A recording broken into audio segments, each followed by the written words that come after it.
Halo semuanya, selamat datang di Movieholic. Ini merupakan video perdana kami. Perkenalkan, saya Nabila yang akan menjadi host kalian kali ini.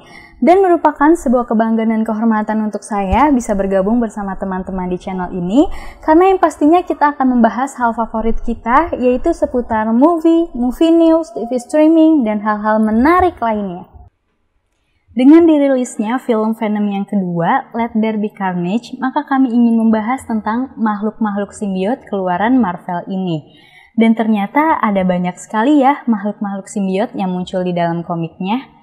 Dan di video kali ini kami akan membahas tentang 10 karakter simbiot terkuat. Siapa saja mereka? Mari kita simak. Nomor 10, Sleeper. Sleeper adalah simbiot yang sangat berbeda bila dibandingkan dengan simbiot lain yang terlahir dari alien luar angkasa. Simbiot ini sangat berbeda di penampilannya dan tidak mirip sama sekali dengan karakter dari simbiot. Seperti halnya tidak memiliki tampilan mata putih yang berkilau ala Venom. Sleeper mempunyai sifat yang sombong tetapi sangat setia dan sangat melindungi tuannya. Ya, walaupun harus melakukannya dengan cara yang brutal. Dia sangat melindungi Eddie Brock dan anaknya Dylan dan majikan-majikan lainnya. Dia juga memiliki teknik kamuflase yang hebat seperti mengalihkan cahaya di sekelilingnya. Sleeper mempunyai kemampuan untuk menenangkan dan memanipulasi seseorang dengan zat-zat kimia dan feromon yang memberikannya keuntungan pada saat bertarung. Nomor 9, Life Foundation Symbiote. Di awal karirnya sebagai simbiot pelindung, Venom ditangkap oleh Carlton Drakebos dan Life Foundation membuat 5 sampel dari kostumnya dan mengubahnya menjadi simbiot yang baru. 4 dari simbiot itu adalah Riot, Laser, Paige, dan Egoni yang digabung menjadi satu grup. Karena mereka hanya muncul sesekali di cerita Venom dan tidak pernah mendapat kesempatan untuk muncul sebagai individual, sangat sulit untuk menilai mana yang terbaik di antara mereka. Secara teori, sebagai keturunan dari Venom, Life Foundation Symbiote seharusnya lebih kuat daripada induknya. Tetapi karakter yang satu ini tidak pernah menunjukkan banyak kemampuan dalam mengontrol kekuatannya. Dan tidak lama setelah itu, manusia yang bergabung dengan Life Foundation Symbiote pun terbunuh, dan Life Foundation Symbiote pun terlantar.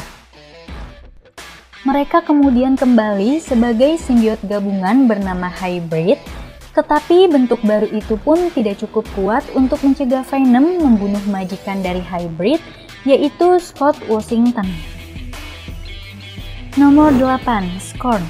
Carnage akhirnya mendapatkan musuh yang bisa bersaing dengannya ketika secara tidak sengaja ia melahirkan simbiot baru bernama Scorn.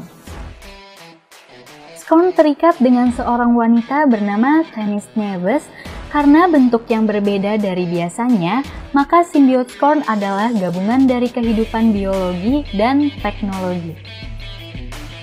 Di mana akhirnya tidak hanya Tanis mempunyai kekuatan untuk bersaing dengan Carnage, tapi dia juga bisa berinteraksi dengan berbagai mesin. Di mana kita tahu bahwa senjata Sonic adalah salah satu kelemahan dari para simbiot, tetapi bagi Scorn, senjata itu bisa menjadi alat berguna di pertempuran. Nomor 7, Anti-Venom.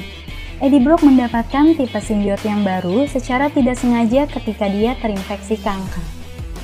Pada saat itu, Martin Lee mencoba menyembuhkan kanker Eddie, tetapi terjadi kejadian-kejadian yang secara tidak sengaja membuat sisa simbiot Venom berhubungan dengan sel darah putih Eddie Brock dan menghasilkan simbiot yang tidak mempunyai kesadarannya sendiri, dan pada saat Eddie Brock sadar, dia menciptakan kostum simbiot yang baru.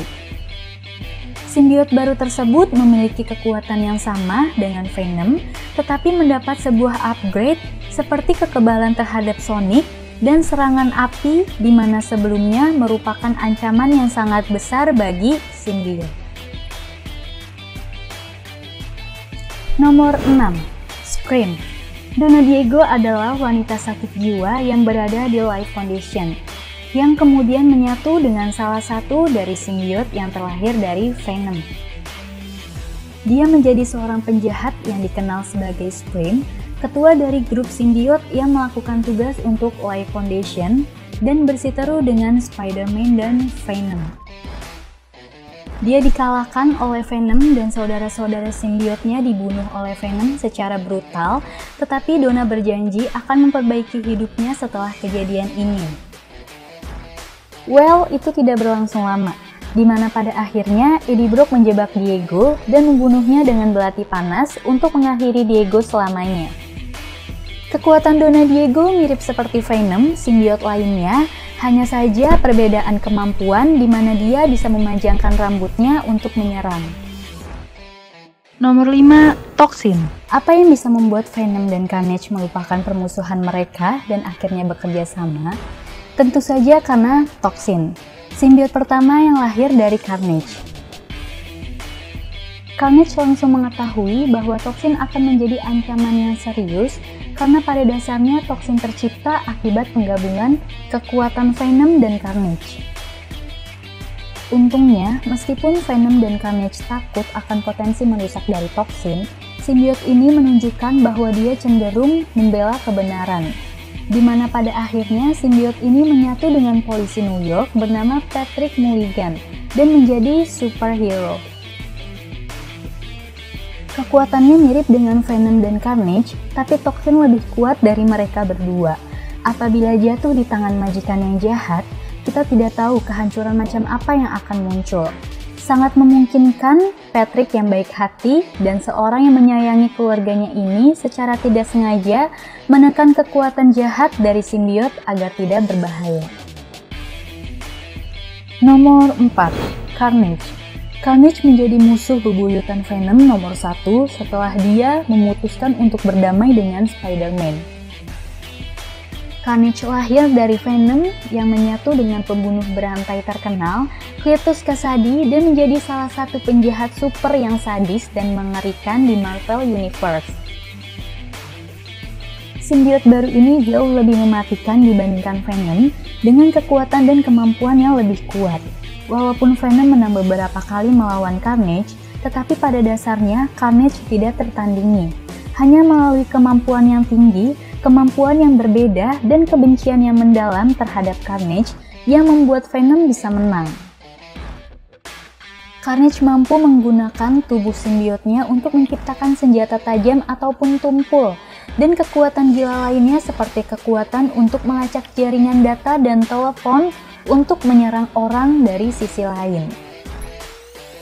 Nomor 3. Venom. Venom merupakan simbiot original dan paling terkenal dari semua simbiot. Venom pernah menjadi pahlawan, penjahat, dan juga gabungan antara hero dan villain. Paling emosional dan paling berpengetahuan luas di antara saudara-saudaranya. Venom simbiot telah berkembang seiring waktu dari makhluk asing parasit yang mengerikan menjadi karakter simpatik yang hanya mencari mitra dan lingkungan yang mau menerimanya. Dan akhirnya dia menunjukkan sisi mengalah dan juga sisi mengerikan untuk menenangkan keinginannya dari majikannya. Sebagai simbiot yang tidak berasal dari bumi, Venom sangat pintar, dewasa, dan berpengalaman dibanding simbiot-simbiot lainnya. Venom sering memodifikasi teknik dan kemampuannya untuk menghasilkan hasil yang dia inginkan. Nomor 2. Grendel. Simbiot ini diciptakan oleh dewa Klyntar yang dikenal sebagai Knull. Sebagai naga simbiot, Grendel sangat kuat apabila dibandingkan dengan simbiot biasa seperti Venom dan sanggup membunuh makhluk sekuat dewa sekalipun. Kelemahan simbiot standar terhadap api dan senjata sonik bukanlah suatu ancaman untuk Grendel.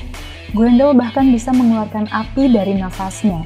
Grendel dapat bergerak secepat Silver Surfer. Seperti layaknya naga simbiot lainnya, Grendel bisa menyatu untuk menciptakan segala bentuk yang sangat besar. Dan nomor 1, Knull. Knull adalah God of Symbiote. Dia pencipta dari spesies simbiot. Knull sanggup mengeluarkan dan memanipulasi kegelapan yang dimanfaatkan untuk membentuk simbiot dan juga mampu membentuk pecahan-pecahan tersebut menjadi senjata kosmik yang sangat kuat. Knull menggunakan pedang yang terbentuk dari mayat seorang celestial dan kekuatannya sungguh tak terkalahkan. Sebagai yang pertama yang membangun seluruh keturunan simbiot, Snow mampu mengendalikan dan memerintahkan semua simbiot yang ada, dan juga bisa menciptakan simbiot yang baru untuk mematuhi dia. Dia adalah salah satu simbiot penghancur paling kuat di seluruh galaksi dan salah satu penghancur super paling kuat di Marvel Universe. Nah teman-teman, inilah 10 daftar simbiot terkuat menurut penilaian kami.